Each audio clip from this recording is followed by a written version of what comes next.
If you're wondering if I'm worried about the long-term effects of all of this on my body, I was worried about not being alive for a while. I really want to drive home that I had such low quality of life and I was so sick. Of how I found out I had mast cell activation syndrome. As a baby, I had a really hard time tolerating formula. I also had an allergy to ibuprofen and a bunch of antibiotics early on. Fast forward to the 5th grade-ish, 10 years old, I was having sinus infections so often that one of them didn't leave for 3 or 4 months. I was constantly getting sick with strep, with ear infections. I would get the scarlet fever rash with strep, just weird stuff. I just felt terrible all the time, and then I got mono. So I went from being this girl pre-surgery to this girl with obviously a lot of swelling. Here I am again.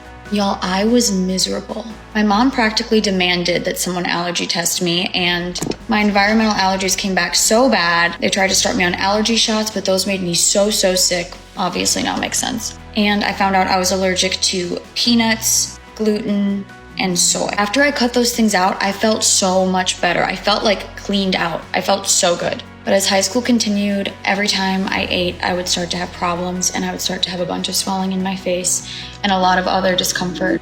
Dermatologists called this cystic acne. When I got this test done by this guy, he noticed that I was reacting positive to almost everything and he didn't know what to do with that. Basically, dude said, honestly, I have never had somebody test so positive for these things, but you have really bad candida overgrowth in your gut. You need to stop eating all of these foods that you're allergic to. And I'm going to send you to a rheumatologist because I genuinely don't know what to do with you.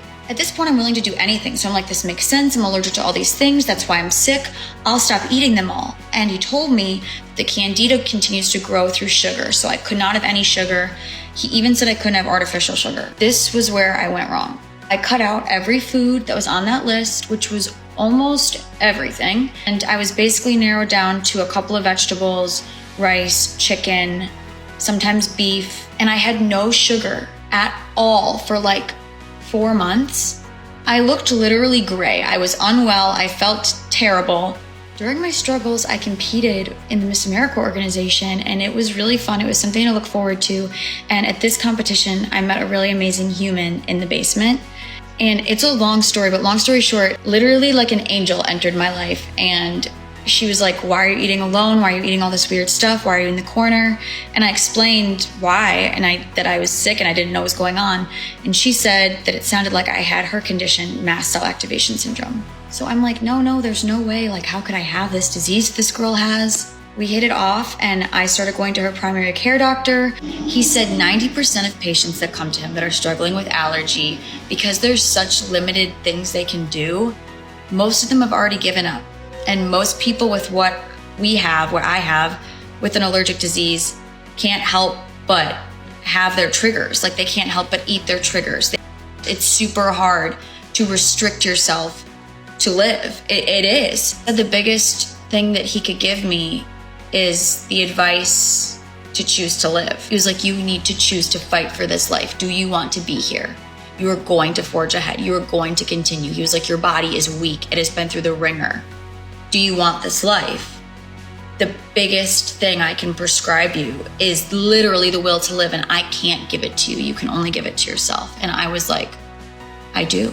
I want to fight for this. I want to fight for this. She did some testing. She looked at my chart. She read the notes. She was like, this is textbook.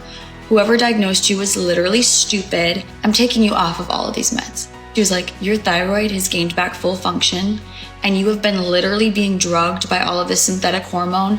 Meanwhile, no one noticed that your thyroid started producing the hormone itself again.